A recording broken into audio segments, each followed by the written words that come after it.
우리는 먹는다는 말을 아주 다양하게 사용합니다. 어느 분은 우리나라 말과 같이 먹는다는 말이 여러 곳에 쓰이는 언어가 없다고 합니다. 고 이어령 선생은 디지로그 선언이라는 책에서 한국인은 무엇이든지 먹는다라는 말을 합니다. 책 내용 중 일부입니다. 새해가 되면 떡국을 먹는다. 그리고 나이도 1살 더 먹는다. 한국인은 마음도 먹는다. 돈도 먹고 욕도 먹고 때로는 챔피언도 먹는다. 축구 경기에서도 우리 붉은 악마는 한 골 먹었다고 한다.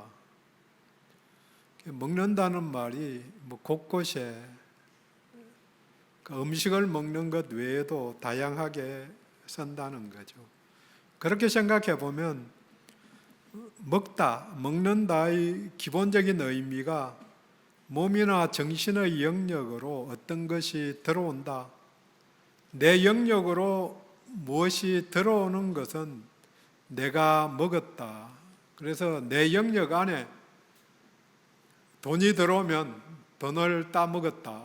이렇게 표현한다는 거죠. 다시 먹는 것으로 돌아와서 사람을 포함해서 모든 동물들은 음식을 먹어야 삽니다. 먹고 사는 것으로만 끝나는 일이 아니라 먹는 것이 그 사람이라는 말도 합니다. 먹는 것에 따라서 사람이 바뀐다는 이야기죠. 오늘 본문은 예수님이 갈릴리 북부 요단강 동편에 있는 벳세다 지역에서 오병이어로 5,000명을 먹이신 다음에 가버나움 회당에서 그 표적의 의미를 가르치신 내용입니다. 함께 읽으시면서 내용이 쉽게 이해가 되셨는지 모르겠습니다. 51절은 세 단락으로 된 문장인데 이 본문의 출발이자 결론인 핵심 구절에 해당됩니다. 나는 하늘에서 내려온 살아있는 떡이다. 사람이 이 떡을 먹으면 영생한다. 내가 줄 떡은 곧 세상의 생명을 위한 내 살이다. 예수님의 살을 밑에는 피를 먹고 마셔야 영원히 산다. 그렇게 이야기를 말씀을 하셨는데 그렇게 간단하게 이해가 되지 않지요. 그런데 여기서 떡, 살, 영생이라는 단어가 사실 간단하지 않지요. 그래서 그 의미를 알면은 전체 내용이 어느 정도 이해가 될 수가 있습니다. 그래서 본론에 들어가기 전에 세 단어의 의미를 잠시 나누겠습니다. 먼저 떡입니다. 떡은 번역의 문제인데 원어로는 빵이지요. 그래서 오병이어 보리떡 5개와 물고기 2마리, 물고기 2마리는 말도 없고 탈도 없는데 보리떡 5개, 이게 우리식으로 떡이 아니고 빵에 가까운 거죠. 그러니까 보리로 구워서 빵으로 만든 것. 유대인들의 주식에 해당되는 거죠. 우리식으로 이야기하면 밥이지요. 떡을 먹든 빵을 먹든 아니면 밥을 먹든 음식을 먹어야, 양식을 먹어야 삽니다. 근데 이 떡이나 빵, 실제적인 떡이나 빵이 아니고 생명을 유지하기 위한 양식을 말합니다. 양식을 먹어야 살아갑니다. 어느 분은 물만 마시고 40일 금식하신 분도 계시지만 그렇게 계속 금식만 하면 며칠 더 살 수 있을 것입니다. 떡은 생명의 원천입니다. 육체를 유지하려면 육의 양식이 필요하고 지력을 유지하려면 지적 양식이 필요하지요. 당연히 영을 유지하고 영성을 성장시키려면 영의 양식이 필요합니다. 그리고 오늘 본문에는 살이 6번 나오고 피가 4번 나오는데, 살은 육체를 이야기하고 피는 피지요. 양식을 먹어야 하는데 살이 양식이고 물을 마셔야 하는데 피가 음료라고 이야기합니다. 그래서 예수님이 이제는 떡 대신에, 떡을 먹어야 생명을 얻는다는 말 대신에 살을 먹고 피를 마셔야 생명을 얻는다고 바꾸어서 이야기를 하십니다. 그 말은 연결된 단어라는 의미입니다. 살과 피가 생명의 원천이고 양식입니다. 그리고 마지막 단어 영생이라는 말은 단어 그대로는 영원한 생명을 이야기하는 거죠. 근데 영원한 이런 의미를 우리가 생각할 때 영원하다는 것을 시간적인 의미로만 생각하는 게 문제가 생기는 거죠. 사실 인류의 역사에서 장수가 축복이고 미덕이었습니다. 19세기 이전까지는 대부분의 사람들이 오래 살지 못했습니다.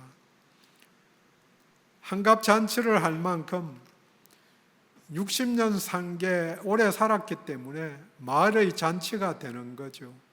장수했다, 오래 살았다, 60년 살았으니까. 근데 우리 세대에는 60년 산 게 오래 산 게 아니죠. 물론 일찍 가시는 분도 있지만 어릴 때 간 사람들도 있고, 하지만 요즘은 100세 시대 이렇게 이야기하죠. 오래 살게는 되었다. 문제는 건강하지 못하게 20년 이상 산다는 거죠. 100살까지 살면 80살쯤 되면은 이제 약 한두 가지는 당연한 거고, 서너 가지, 대까지, 그 다음 여러 가지, 그러다 보니까 치매로 또 침대에 누워서 사는 분들이 있는데, 어떤 분에게는 그 속에서도 성장이 있으니까 복일 수도 있지만 복이 아닐 수도 있다, 그런 생각을 많이 갖는 거죠. 그래서 무조건 오래 사는 것, 그것도 오래 사는 게 100살이 아니고 1000년 만년, 삼천갑자, 동방사기는 3000년 살았다는데 3000년 살면서 날아다니고 뛰어다니고 그러면은 문제가 없는데 골골 3000년 살면 뭐 하겠냐. 그래서 영원 무궁토록 사는 게 영생이 아니라는 거죠. 숨만 붙어서 꼴깍꼴깍 하면서 아무런 생산적이고 긍정적인 일을 못하는 게 그게 무슨 영생의 의미가 있느냐 하는 그런 이야기죠. 그러면 영생의 의미가 뭔가? 생명의 의미도 꼭 같은 것인데요.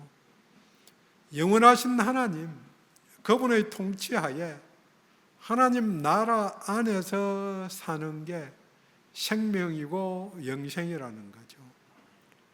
그래서 우리가 영원한 게 아니고 하나님이 영원하시기 때문에 그분 안에 거하는 것이고, 생명도 생명의 근원이신 하나님께 붙어 있는 것, 포도나무 비유 잘 기억하듯이 포도나무에 줄기에 가지가 붙어 있듯이 함께 있으면 살아있는 거고, 말라 비틀어지면 가지가 죽은 거죠.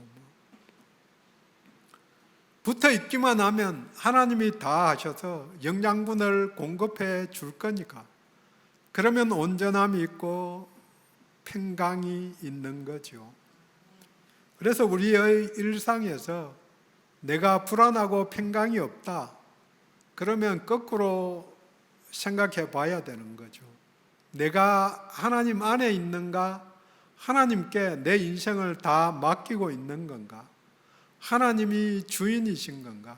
주인 뜻대로 하는데 내가 그 속에서 누리면 되는 건데요. 영혼도 생명도 모두 우리 하나님만의 특성인데 그분과 동행하고 그분 안에 있는 것, 그 출발점인 믿음 안에 있는 것, 그 아들 예수 그리스도를 믿는 게 결국 다 연결되는 이야기죠. 그래서 이 사실이 정리가 안 되면 본문을 이해하기가 그리 간단하지 않은 거죠. 어쨌든 본문으로 들어가서 예수님이 51절에서 하신 첫 번째 선언이 나는 하늘에서 내려온 살아있는 떡이다. 두 문장으로 이게 분리될 수 있죠. 나는 하늘에서 내려왔다. 나는 살아있는 떡이다. 예수님이 누구신가? 첫 번째는 하늘에서 내려오신 분입니다. 하나님이 인정하신 대로 하나님의 아들이 이 땅에 오셨습니다. 이를 성육신 이렇게 단어로 표현하지만 하나님이 인간의 몸을 입고 이 땅에 오셨다. 육신으로 나타나셨다. 예수님이 누구신가? 두 번째는 살아있는 떡이다. 일시적인 생명 유지를 위한 떡, 결국은 먹어도 죽음에 이르게 하는 떡. 그래서 본문 앞뒤로 만나 이야기가 계속 나오는 거죠. 그들은 40년간 하늘에서 내려온 만나를, 메추라기를 열심히 먹었지만 다 죽었다. 죽음에 이르는 떡이 아니고 육의 양식이 아니라는 이야기죠. 살아있는 떡, 생명에 이르게 하는 영적인 양식이라는 의미입니다. 유대인들은 하늘에서 내려오는 만나를 고대했습니다. 메시아가 오시면 광야에서 먹었던 만나, 하늘로부터 내려주신 떡을 주실 것이라고 그렇게 믿었습니다. 그런데 오병이어의 이적, 보리떡 5개와 물고기 2마리로 5,000명을 먹이는 걸 보니까 이분이구나, 이분이 메시아시구나. 그래서 그리스도라고 기대했는데 그런 떡을 계속해서 먹여주기를, 그래서 찾아다니는 거죠. 이번에 가면 또 먹여주시겠지. 먹을 게 없는 세상에서 쫄쫄 굶는 그때에 그렇게 기대하면서 따라다니는 거죠. 그런데 그 기대가 무시당한 거죠. 한 번 하고 또 다른 데 가서 칠병이어로 표적을 보이기는 했지만 한두 번 하고 말 것, 왜 더 안 하셨는가? 그게 목적이 아니라는 거죠. 예수님은 자신이 살아있는 떡이다. 당연히 지속적으로 원하는 육적 요구를 충족시켜 주실 수도 있지만 안 하신 거죠. 그게 전부가 아니기 때문에. 그렇게 먹어도 결국은 다 죽게 되어 있는 거니까 안 죽는 길, 영생의 길을 보여주기를 원하는데 거기에는 관심이 없었던 거죠. 예수를 믿으면 만사형통이라는 슬로건이 더 이상 유효하지 않습니다. 70년대 이후로 2000년 초반까지는 믿으면 복받고 만사형통하고 잘 살게 된다고 이야기했는데 그 말에 의지해서 믿는 사람들이 많았는데 그 믿음이 부메랑이 되어서 믿음에서 떠나게 만드는 거죠.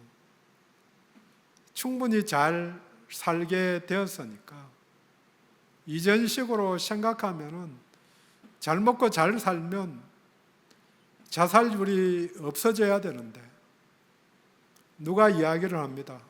북한에서 자살하는 사람들이 있는가? 물론 그 동네에도 잘 먹고 잘 사는 사람들 있는 게 당연하지만 대부분의 사람들은 못 먹는 상황인 거죠. 그 못 먹는 그 상황에서는 다 같이 못 먹으니까 내가 힘들다, 죽어야겠다 그런 생각 안 하는데 우리는 엄청나게 잘 사는 사람들이 있는 반면에 나는 끼니 걱정해야 된다. 물론 동사무소 문만 열심히 두드리면 먹는 것 정도는 쌀은 주고 그렇게는 하니까. 그렇지만 상대적 빈곤부터 시작해가지고 이 모양 저 모양으로 정신적인 문제로 인해서 자살하는 사람들이 엄청나게 많다는 거죠. 일상을 살아가는데 육적인 요구를 채우는 것, 배가 고프면 밥을 먹는 것, 목이 마르면 물을 마시는 것, 비가 오면 비옷을 입든지 우산을 쓰는 것, 날이 더우면 그늘에서 쉬는 것 모두가 중요합니다. 하지만 그것으로는 죽음에 점점 가까이 나가는 길밖에 안 된다는 거죠. 영의 필요를 채우려는 노력, 영생, 영원의 길을 추구하는 것 또한 중요한 일, 더 중요한 일인 것을 알아야 합니다. 그런데 동시에 이것은 우리의 노력으로 채울 수 없는 영역임을 인정해야 합니다. 내가 해야 할 역할은 분명히 있지만 하나님의 은혜로 이루어지는 거죠. 결단을 내가 하지만 그 결단이 하기까지 가는 길조차도 하나님이 예비해 놓으신 그 속에서 내 인생의 삶 속에서 내가 만난 그 한 사람을 통해서 이루어지는 거죠. 영의 일은 성령님을 통해서만 이루어지기 때문입니다.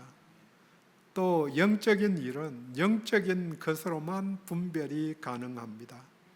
그래서 성령님을 의지해야 합니다. 두 번째 나눌 예수님의 선언은 51절 끝에 있는 내가 줄 떡은 세상의 생명을 위한 내 살이다. 내가 줄 떡은 내 살이다. 그런데 준 게 아니고 줄 떡, 미래형으로 아직 주지 않았다는 거죠. 이 떡이 바로 세상의 생명을 위한 것인데 내 살이다. 생명은 바로 예수 그리스도의 몸과 연결됨을 나타낸 것입니다. 먹는 것이 그 사람의 몸을 이루는데 무엇을 먹어야 하는가?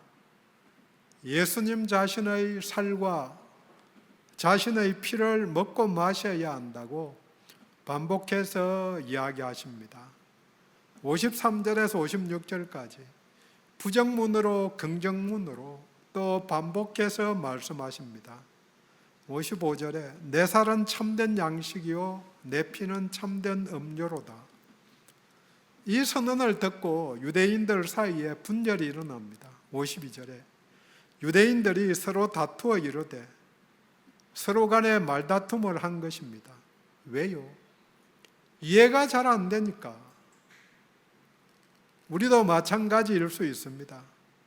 그들이 말합니다. 사람이 어찌 능히 자기 살을 우리에게 주어 먹게 하겠느냐. 이 말은 자기 살을 먹으라고 내어준다고 말도 안 된다. 본문 뒤에 60절에는 제자 중에 여럿이 듣고 말하되 이 말씀은 어렵도다. 누가 들을 수 있느냐 한데 어렵다. 설명을 막 하지만 영적인 것과 육적인 것, 그 구별을 하지 않으면 어려울 수밖에 없는 거죠. 그래서 66절에 보면 그때부터 그의 제자 중에서 많은 사람이 떠나가고 다시 그와 함께 다니지 아니하더라. 떠나가는 거죠. 이해가 안 되니까. 예수님이 설명하셔도 본문이 쉽지 않은데 제가 어떻게 설명해도 쉽지 않은 거죠. 근데 쉬워지려면 믿음 안에서 영적으로 은혜로 말씀을 받아들여야 하는 거죠. 또 쉬운 말씀도 있다는 것을 기억하면 되는 거죠. 전쟁 때 먹을 것이 없어서 자기 자식을 잡아먹는 말도 안 되는 이야기가 성경에 여러 번 나옵니다. 성경이 대단한 책인 것은 그런 이야기, 그 행위를 누가 했느냐? 유대인들이. 하나님을 믿는다는 사람들이 그렇게 행한 거죠. 우리 역사에 그런 일은 굶어 죽어도 별로 이야기 들어도 잘 안 되는데요. 나쁜 것도 나오고 좋은 것도 나오는, 그러기 때문에 귀한 책일 수도 있는 거죠. 그런 상황 속에서도 하나님을 붙잡은 사람들이 있다. 신앙인들이 있다. 이게 중요한 거죠. 그런데 예수님이 스스로 살을 잘라서 나누어 주면 몇 명이나 먹을 수 있겠어요? 100kg라고 그래도 몇 명 먹겠어요? 1kg씩 나누어 먹으면 뼈까지 100명이나 먹나요? 한 조각씩 먹으면 1000명이나 먹을 수 있을까요? 그리고 평상시에 사람 고기를 먹는 게 말도 안 되지요. 말을 액면 그대로 받아들여서 생긴 오해이지요. 본문 뒤에 63절에 이야기합니다. 살리는 것은 영이니 육은 무익하니라.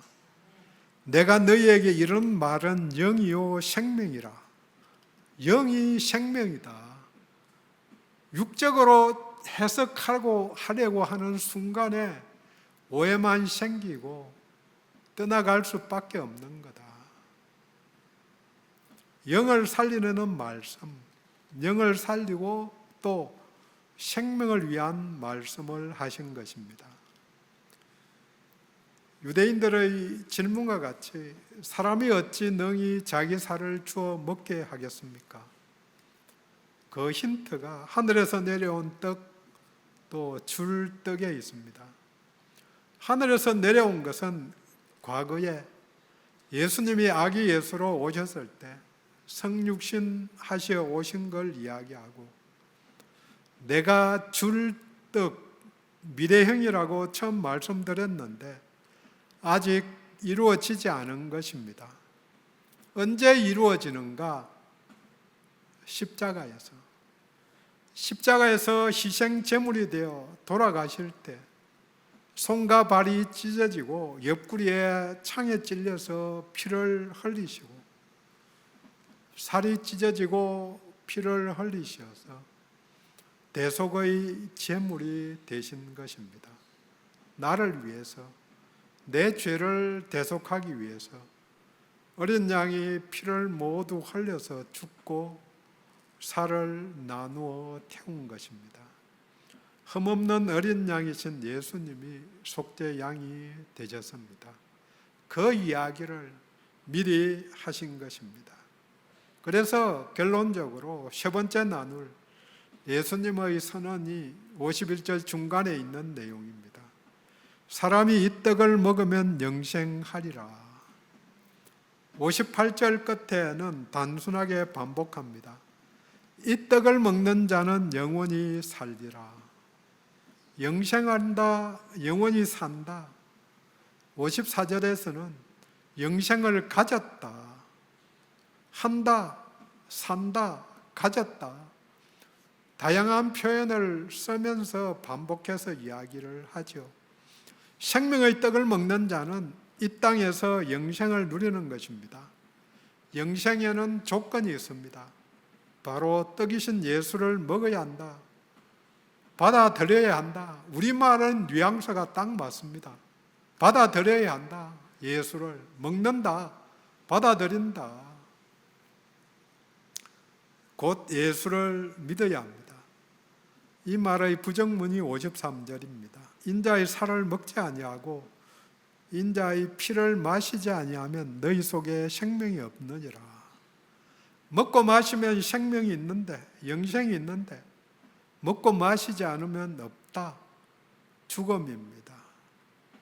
여기서 내 살 대신에 인자의 살이라고 객관화시킵니다.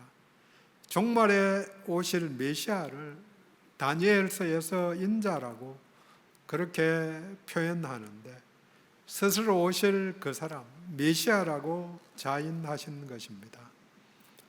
살과 피, 십자가에서 제물 대신 예수님을 어떻게 먹고 마시는가?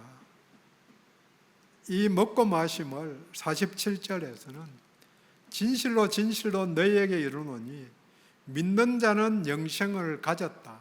같은 표현을 영생을 가졌다 이 말을 47절에서는 믿는 자는, 또 51절에서는 내 살을 먹는 자는, 그 말이 같은 이야기라는 거죠.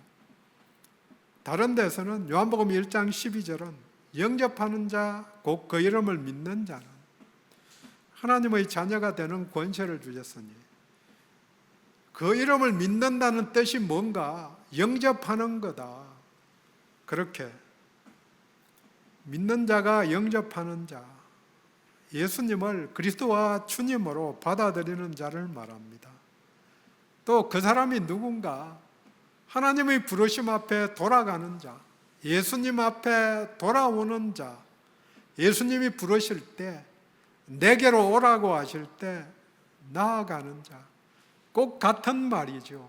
근데 왜 다양하게 이렇게 이야기를 여러 번 다양하게 말씀을 하실까? 혹시 이렇게 말하면 알아들을까?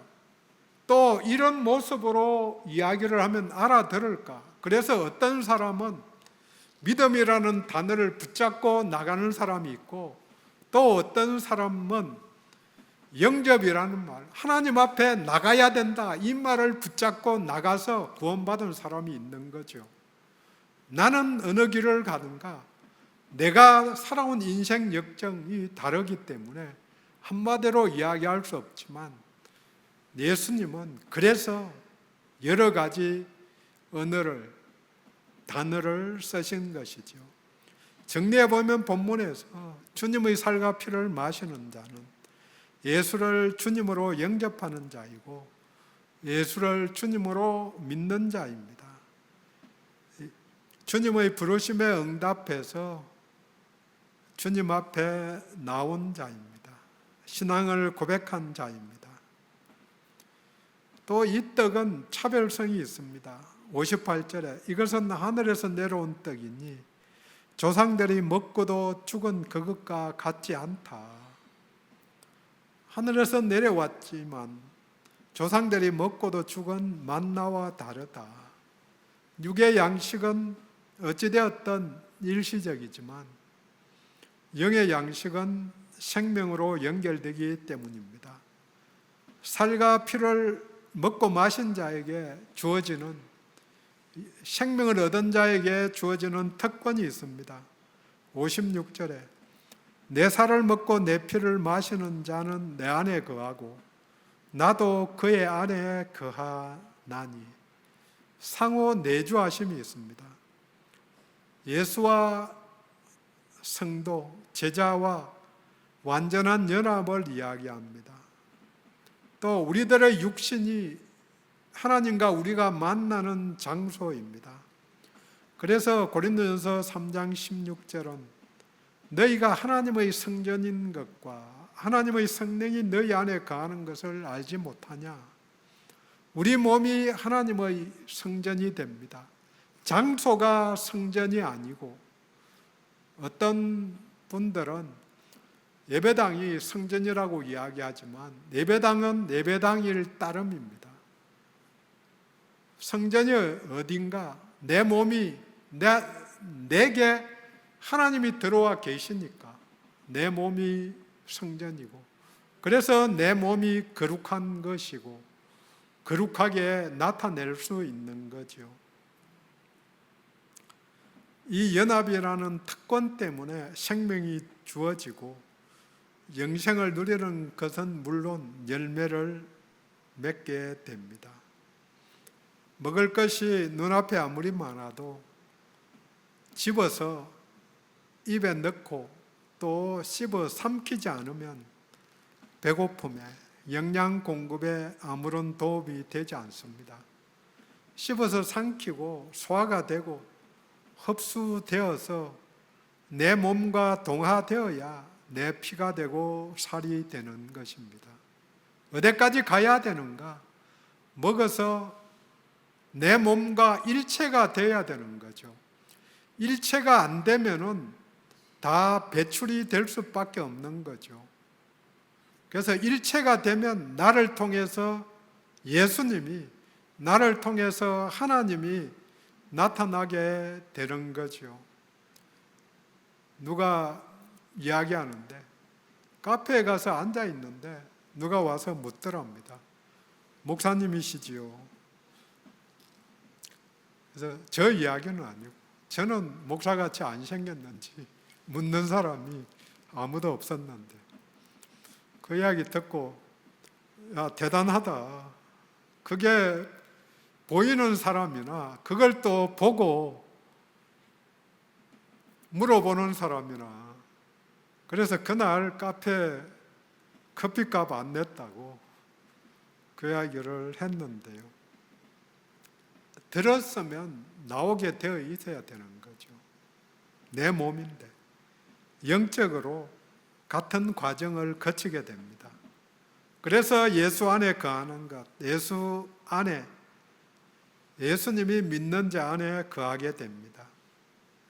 우리가 생명의 말씀인 예수님의 말씀을 받아들이게 될 때에 우리는 그리스도를 모셔드리는 거고, 예수님께서는 새로운 피조물인 우리의 일부가 되어주십니다.